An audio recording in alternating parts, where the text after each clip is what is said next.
It starts with a glitch. Thank you, Chuck. A face on every screen, and no one knows him, but everyone feels it. Planes freeze, oceans stop, the moon flickers out, Chuck's fading. Hospital bed, family near, then a corridor of light. A distant melody, a theater, empty seats, a silent stage. Memories dance, coffee, kindness, late night drives. Not loud, just real. Then home, Grandpa's laugh, Mum's voice, toys on the floor. Backyard swing, wind blowing soft. And the whole world whispers, "Thank you, Chuck." In the beginning, the world ran like clockwork.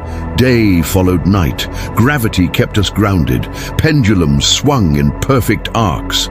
The gears of existence meshed smoothly, allowing life to unfold in an intricate dance of cause and effect. Then, ever so slightly, the music skipped a beat.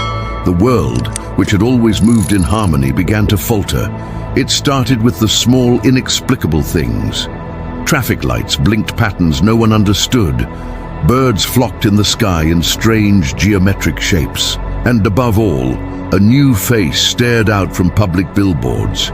It was the face of a man named Charles Krantz. At first, no one knew who Chuck was. His name was unfamiliar. His face, though kind and smiling, sparked no public recognition. Yet there it was. On subway ads, on the giant screens of Times Square, on the side of milk cartons. It was as if the very infrastructure of reality had turned into a farewell party for a man almost no one seemed to know. "Thank you, Chuck," the signs read. "We'll miss you." The strangest part, no one remembered putting them there. Not a single advertiser came forward. Government agencies denied involvement. It was as if an invisible hand was waving goodbye to a phantom friend. People grew uneasy, then fearful. The skyline shimmered with unease, bridges groaned under the weight of apprehension, skyscrapers trembled with uncertainty. The earth rumbled with the tremors of fear. In this unsettling atmosphere, two worlds existed. One was the world of the known, where traffic still flowed and children still laughed. The other was the world of the unknown, where billboards changed their messages and shadows deepened at noon. This second world was barely perceptible, like a glitch in the matrix, a stutter in the film of reality. But it was there, casting its unsettling presence over the everyday. News channels went into overdrive, flashing 24/7 coverage of the enigma. Scientists spoke in hushed tones about a collective psychological phenomenon, possibly triggered by a viral message campaign. Mystics saw it as the universe itself, dissolving into a singular consciousness. Governments tried to reassure the masses, though their reassurances rang hollow even to their own ears. The world had entered a realm of uncertainty, a place where facts mattered little and fear was a currency. And amidst all this chaos, somewhere in a modest two-story house in Ohio, Chuck Krantz was dying. He wasn't a president, not a rock star, not a tech mogul. He was a man who paid his taxes, attended church socials, and argued playfully with his wife about whose turn it was to water the geraniums outside. He worked in accounts, loved jazz, cried at movies, laughed too loud at his own bad jokes. In essence, he was unremarkable. Yet somehow the world seemed to be unraveling around him, pixel by pixel. The moon flickered like a faulty bulb. Oceans froze in a blink. Children stopped being born. People began to vanish, not in explosions or screams, but as if erased gently from reality, leaving behind echoes and dust. It was as if the world was not ending, but being unmade. And all signs pointed toward one unremarkable man, Chuck. The very airwaves that carried theories now echoed with his name. Chuck on the radio, Chuck on the TV, in newspapers and magazines. Even chalk drawings of Chuck appeared on sidewalks and walls.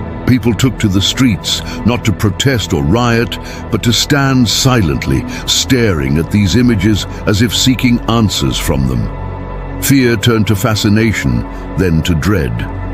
The breaking point came when the boundaries of physics blurred. In Stockholm, a scientist swore he saw a snowflake fall upwards against gravity. In Tokyo, a businessman watched as yen notes floated in mid-air without any wind. In New York, a taxi driver navigated streets where buildings shifted positions. Reality was folding in on itself, and everyone was watching, helpless and horrified, as if witnessing the end of the world in slow motion. As days turned into nights and nights turned into days, the sky blazed with hues no one had seen before. Reds bled into oranges, purples fused with pinks, and the sun set in shades of turquoise. Nature, it seemed, was weeping along with the world. Everywhere, people wept. They wept for no particular reason, and yet for everything. They sat in public squares, in museums, in the aisles of supermarkets, tears streaming down their faces. Then, slowly, something extraordinary happened. People began to remember. They recalled fragments of a life that seemed alien to them, memories that weren't theirs, but somehow felt intensely personal. A mother in Argentina woke up with the memory of a childhood spent in Vienna. A fisherman in Ireland remembered a wife named Mary and a dog named Rover. A student in Thailand recalled an American accent and a song titled Blue Moon. These memories weren't fragmented or distant. They were vivid, visceral, achingly real. People clutched onto these memories, desperate for anchors in a sea of confusion. They shared their experiences, hoping to find coherence, to find Chuck. News channels, initially skeptical, jumped on the story. Every available channel broadcasted nothing but theories and recollections. Talk show hosts debated the nature of reality. Psychologists offered explanations, none of which were satisfactory. Governments went silent. Faced with phenomena they couldn't explain or control, the world was drowning in a sea of memories, and no one knew how to swim. And all the while, deep in the heartland of America, Chuck was fading away. His body was racked with pain. His mind was clouded with morphine. But in the vast ocean of people's memories, his essence lingered, undimmed and clear. In those final moments, as the world reeled around him, Chuck found a measure of calm. When he closed his eyes, he saw familiar faces, his wife, his friends, people he'd known in another life. They smiled at him, not with pity or sorrow, but with gratitude and love. They were saying, "Thank you, Chuck." And in that, he understood. He didn't have the answers, but maybe he didn't need them. Maybe in the grand tapestry of existence, his life, however ordinary, had touched others in ways he could never imagine. Maybe the world wasn't ending. Maybe it was remembering. As the final curtain fell on Chuck's life, it also rose on a new dawn for humanity. People emerged from their homes blinking, as if awakening from a dream. The sky was a comforting blue again. The birds sang familiar songs. The sun shone warmly. The world, it seemed, was righting itself. But something had irrevocably changed. People carried within them a kaleidoscope of memories, not their own, but shared nonetheless. They walked with a newfound reverence for the fragility and beauty of existence. They spoke in hushed tones, as if aware of a shared secret. The world had cracked and healed, the experience bonding them in ways they couldn't have imagined. Over the weeks and months, life resumed its routines. The billboards vanished, the glitches ceased. The world was as it had been, and yet infinitely more precious. The memory of Chuck Krantz faded from headlines to a whisper, to a name on a grave. But the impact of his life, however unremarkable, echoed on. One evening, years later, a young girl stood gazing at the stars. Her father, wrapping an arm around her shoulder, pointed to a particularly bright star and said, "That one's for you, Chuck." The girl tilted her head, her eyes shining with innocent wisdom. "Why?" she asked. "Because," her father said, leaning closer, "in the grand tapestry of the universe, sometimes the most unremarkable threads create the most beautiful patterns."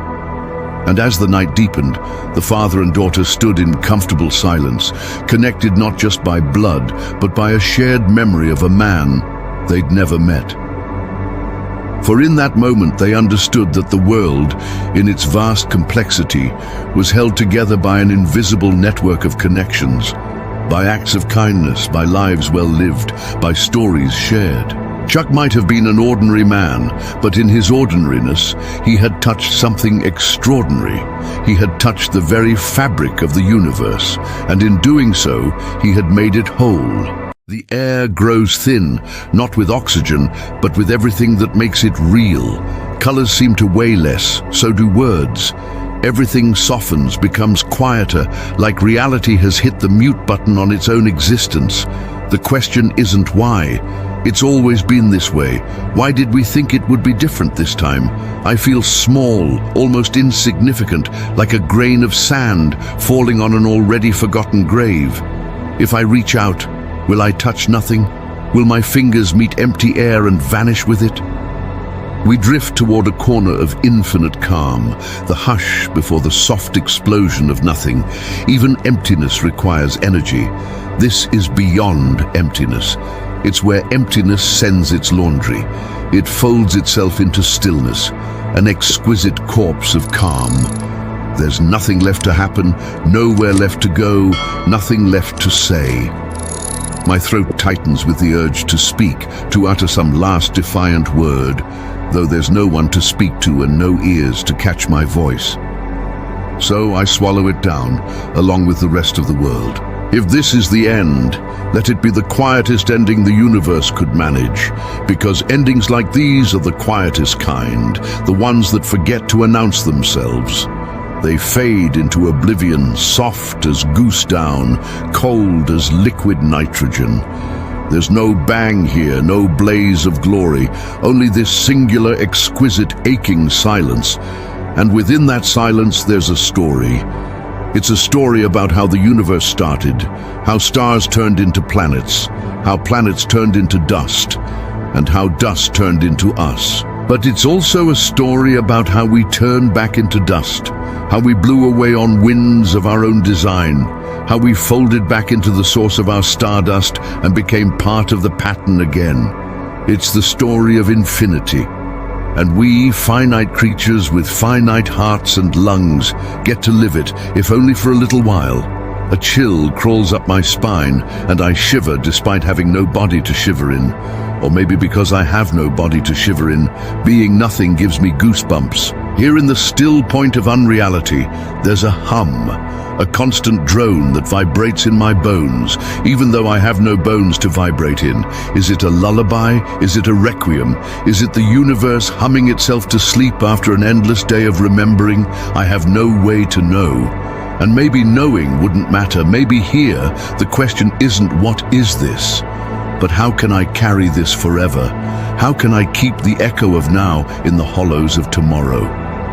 I spread my non-existent arms wide and try to capture the silence, hold it close like a secret only I can hear.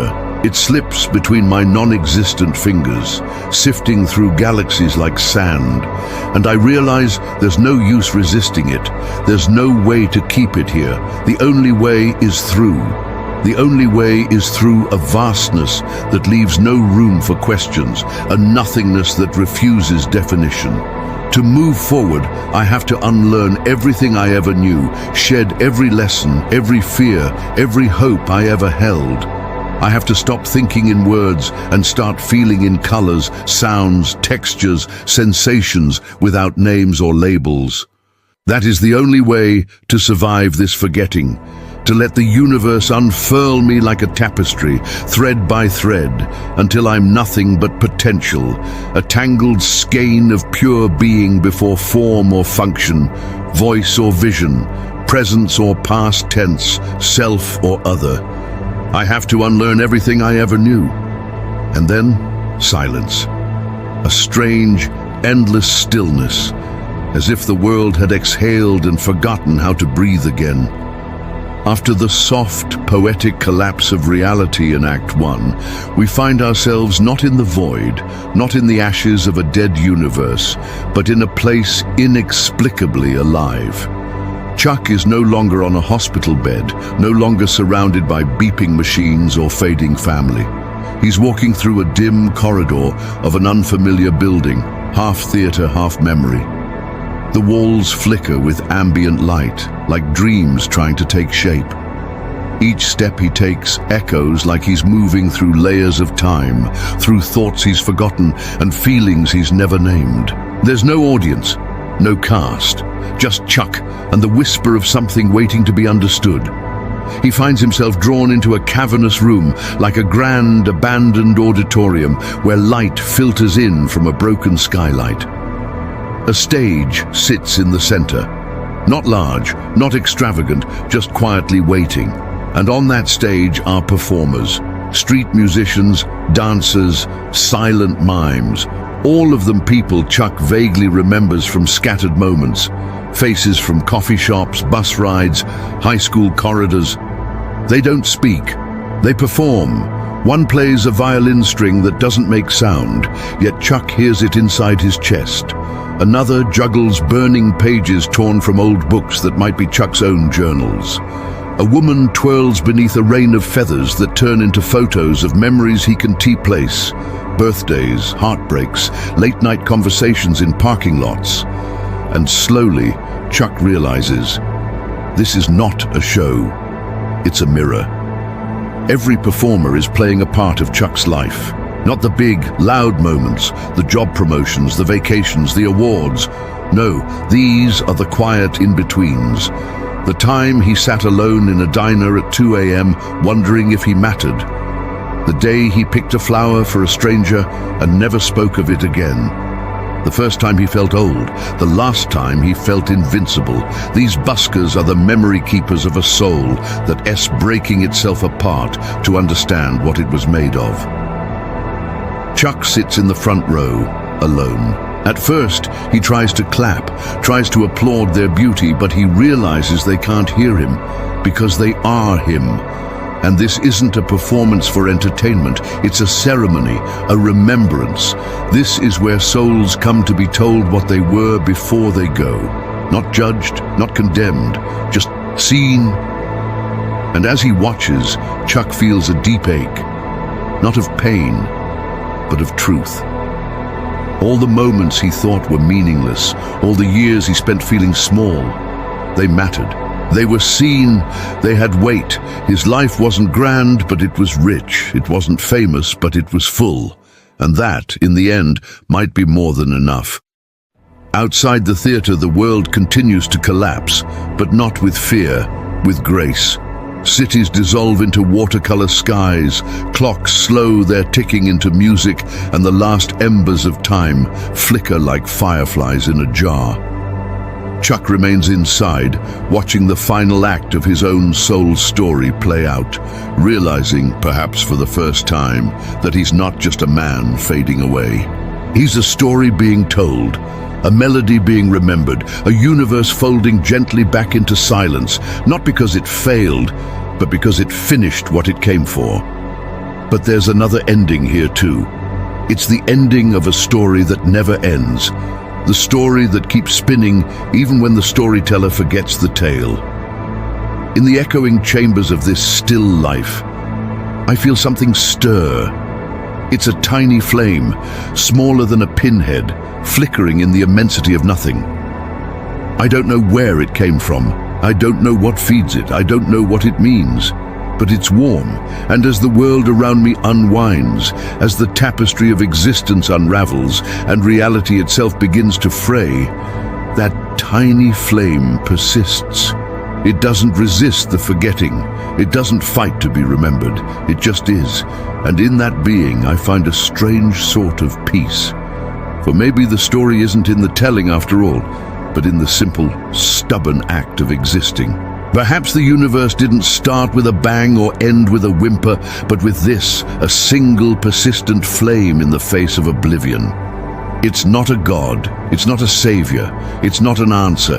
It's just a tiny, defiant spark in the quietest ending the universe could manage. It's beautiful, it's heartbreaking, it's utterly, terrifyingly alone.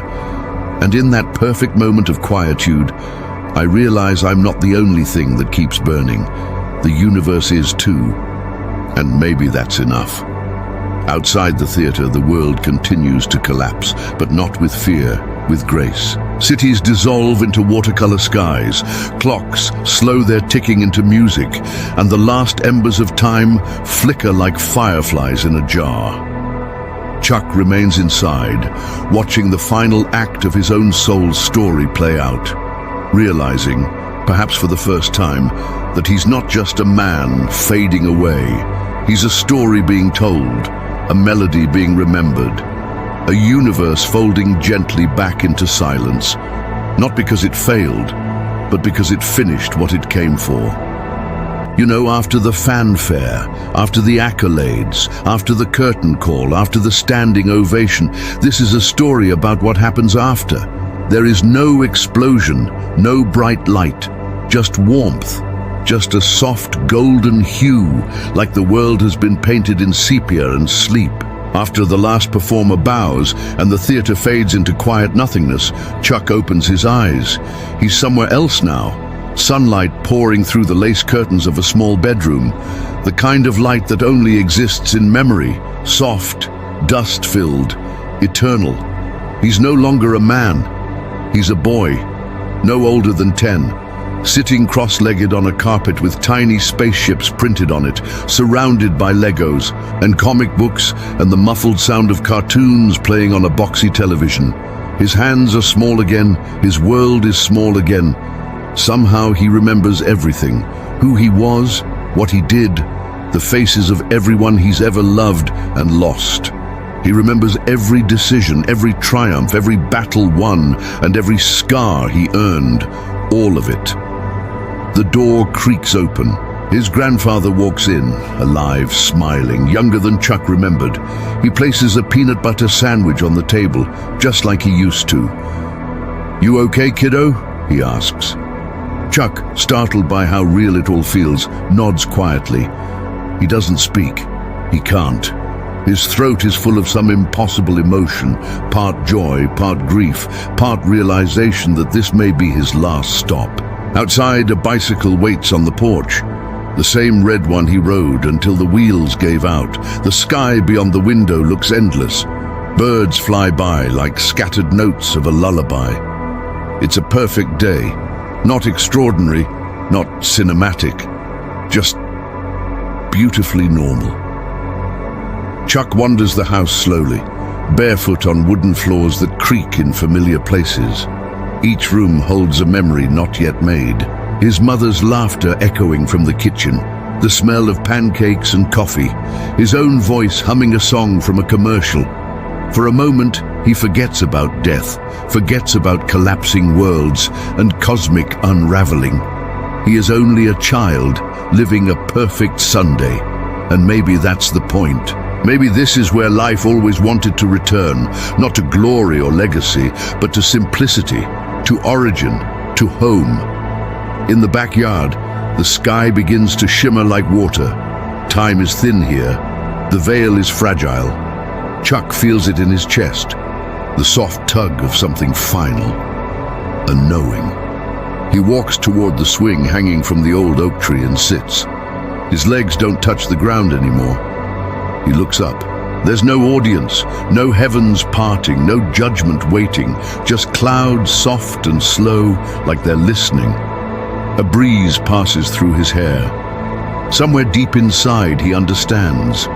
This is goodbye, not to the world, but to the weight of it, the noise, the confusion, the need to make sense of everything. What's left now is peace. Then faintly, like a radio signal from another time, he hears a whisper, not in his ears, but in his bones. "Thank you, Chuck."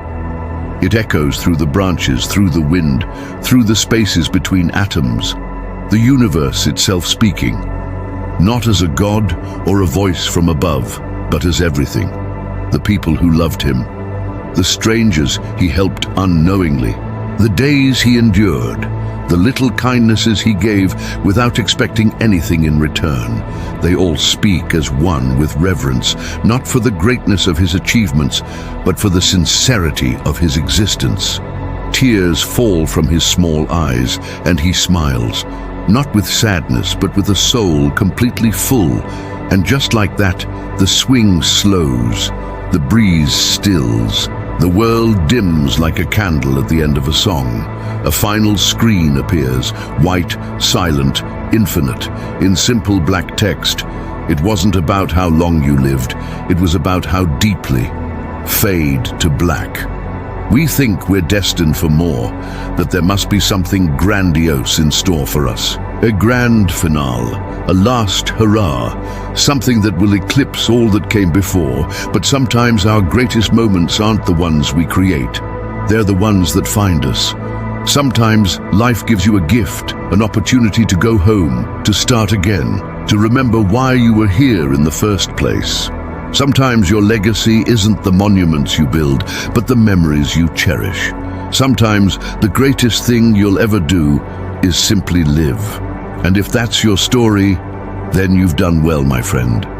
If all you have is a single tear and a smile, then you've done everything right. But you'll never know, because sometimes the greatest stories ever told are the ones we never finish. They end before the ink hits the page, before the paint dries on the canvas, before the notes fade from our lips.